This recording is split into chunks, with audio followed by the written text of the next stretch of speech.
It's often after music like this, I always say this, I hate talking. It's so beautiful. Thank you so much.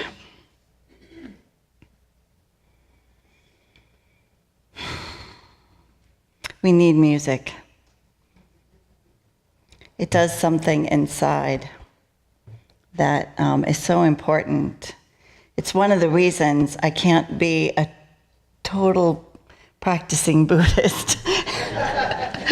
And I keep coming back to you churches because I really need music like that.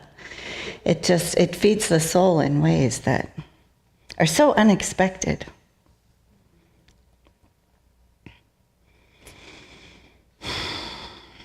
And yet I'm going to talk.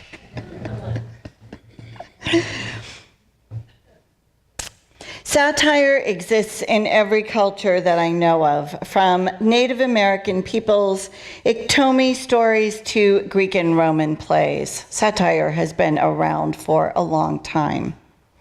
And throughout time and culture, it is the role of the satirical arts to create comedic commentaries on social behaviors and norms, to hold up for scrutiny human follies and foibles, to show us the things that are laughable about ourselves and our communities and our institutions.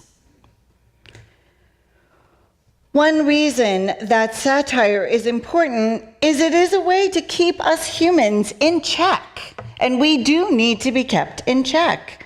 We take ourselves way too seriously. And in times like these, while it's important for us to take things seriously, it's also, I think we learned in the I learned from the comments from last week's sermon, and you learned by participating, that we really need to just belly laugh a lot. Vices and follies that are harmful to communities of people can and are safely examined in laughter and in comedy. Nevertheless, we need to be careful about the material that we are using for comedic assessment. We need to make sure that we don't do more harm than good. As an example, I, as a cisgender white woman, should not comment in a satirical way on queer peoples or peoples of colors, norms, or values. It's just not appropriate. I can comment on women's foibles and follies and the fundamentalist Christian community of which I was raised in. I can joke about that. And I do. I mean, you hear my Mormon stories all the time. One of my favorite comedians who uses satire in very effective ways is Ali Wong. Her ability to make social expectations for women and Asians is funny and is very bright. In her 2 shows on Netflix, she talks about her sex life, the wooing of a potential husband, her marriage, and her pregnancy and the birth of her first child in such a creative way that the satirical nature of the commentary is easily missed. I mean, you're laughing, and it's funny. And I know a little bit about her plight because, as an Asian woman, because for a long time my son was partnered with a woman who was born in China, but raised in America. But her satirical commentary is there. One of the more relevant things she points out to me in her second show is this idea of paid maternity leave. So how many of you have watched her? Oh, please, even if you just watch 15 minutes of her. She's very funny. And so she does these 2 comedy shows on Netflix, but you can find pieces of it on YouTube. She's very pregnant. She's 7 months pregnant, the first one. And the second one, she's pregnant with her second child and commenting on what she didn't know in that first show. She says amidst the laughter and the jokes that all of these things happen in America, unlike other first world countries, is that we expect women to go back to work and deal with breast pumps, bleeding uteruses, plugged ducts, without the enough time to heal, because we don't have paid maternity leave. And we don't have, in America, supportive social services and workplace support. And she talks a little bit about that. And women who are mothers in these situations are always at a disadvantage. I will tell you, if you've never had to deal with breast pumps in a bathroom, you're missing something. Seriously. Wong offers satirical commentary on the places she lives and her experiences, and the pressures that come from her culture and her place in our social structure. And Molly Ives, a famous news writer from Texas, says, satire is traditionally the weapon of the powerless against the powerful. I'm going to say that again. Satire is traditionally the weapon of the powerless against the powerful. It's something to think about. And everyone is laughing. But if you took away the laughter, the conversation would not be funny. It's something I, and I'm hoping you, will think about. As I was getting ready for this series of sermons, I had to really think about, what am I laughing at? And I have some thoughts. And if you really thought about it, and about women and this plight, it's not funny. And I got angry. And you might get angry. And for a second, in the middle of rewatching her shows, because I had watched her shows before, I did get angry. And then I sat with it, because I've experienced those difficulties. And in this tradition, this Buddhist tradition of Shempa, of what hooks you, what feelings hook you, I sat with my feeling. Now, the thing I want to talk about Shempa with you about is that in the Buddhist tradition, when you notice that feeling of hooked, that anger I was feeling in the middle of laughing, I didn't place a value on it. I didn't say it was bad. I didn't say it was good. I noticed the hook. So I want to ask you, when I was asking you to meditate earlier about a feeling that hooked you, did you place a value on it? Be brave and raise your hand. Right? So you thought about a feeling that hooked you, that kind of got you, and we, in our culture, we place a value on it. But in the Buddhist tradition, we don't. So in all of the words I say next, some of which might upset you, I want you to think about that. Feel your feelings, absolutely, but think about what's hooking you.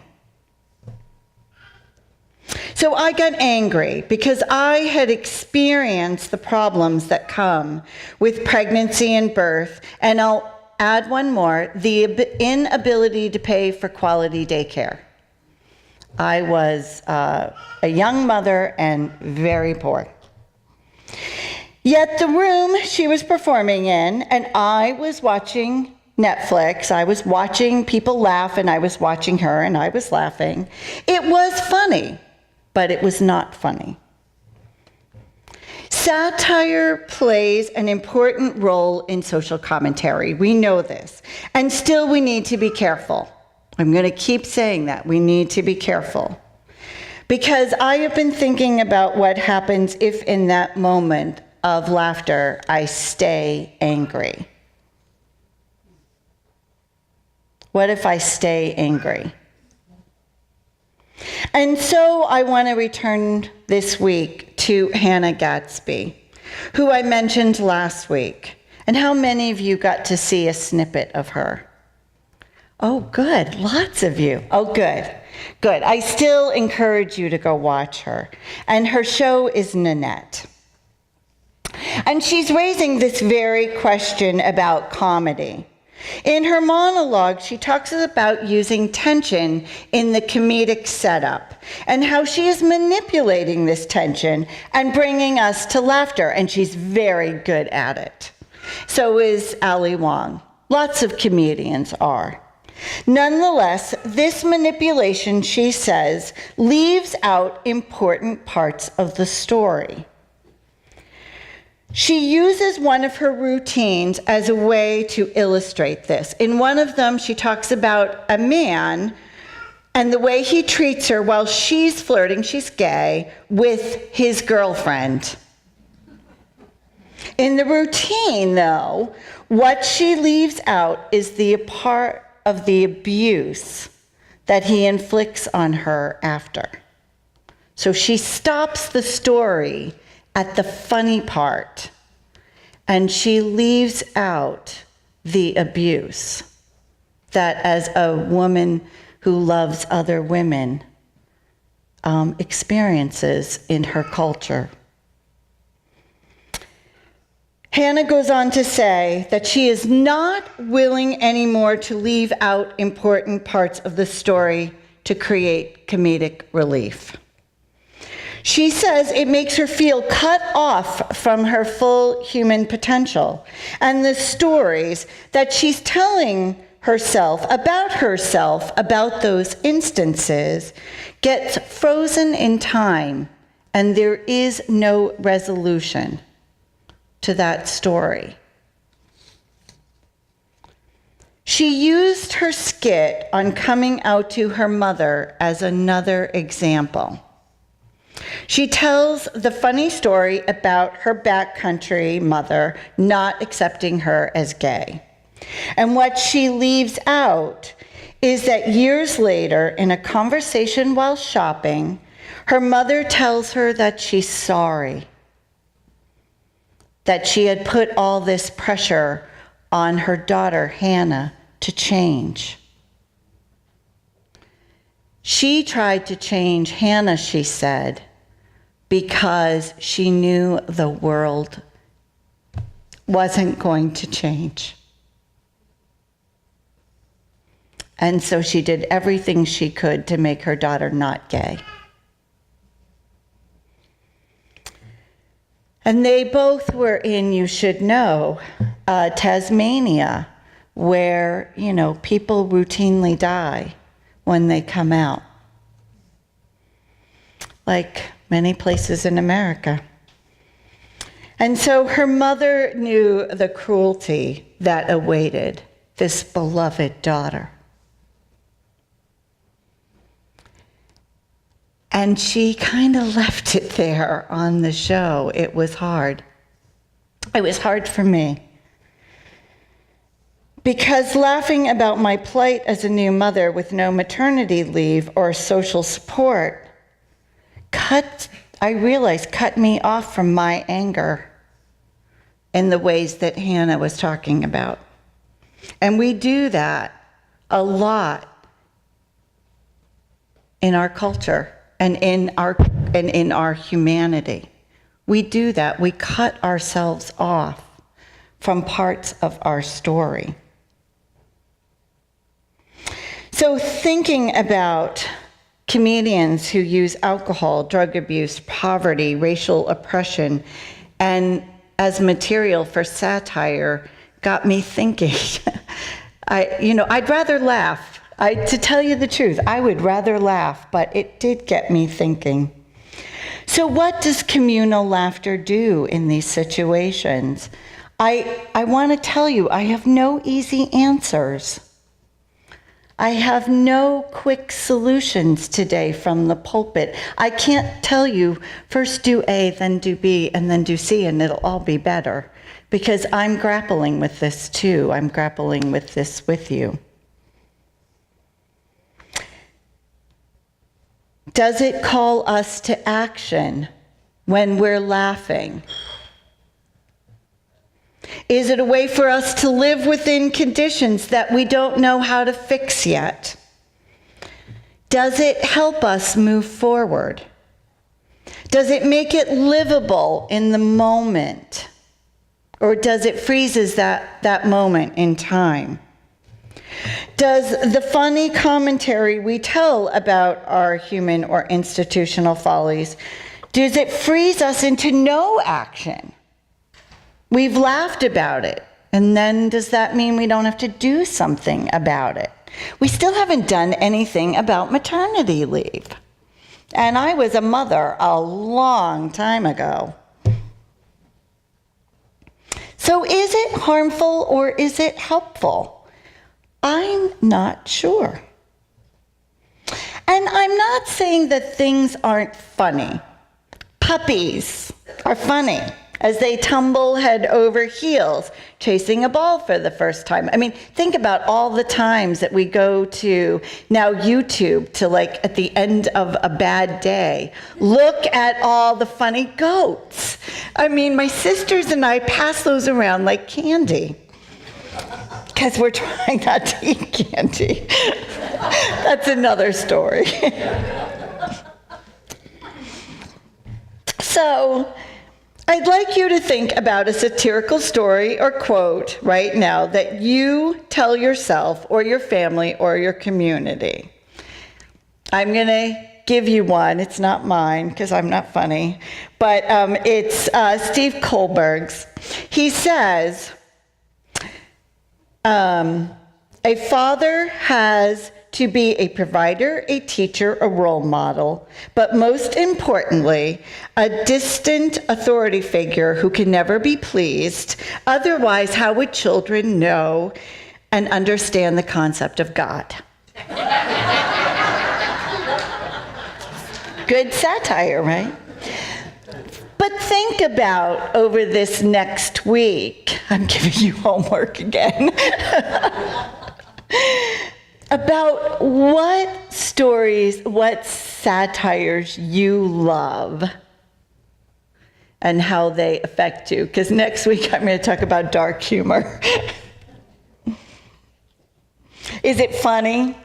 I want you to ask yourself, is it a way that we have expected ourselves as human beings to act like boys will be boys? You know, is it that kind of saying?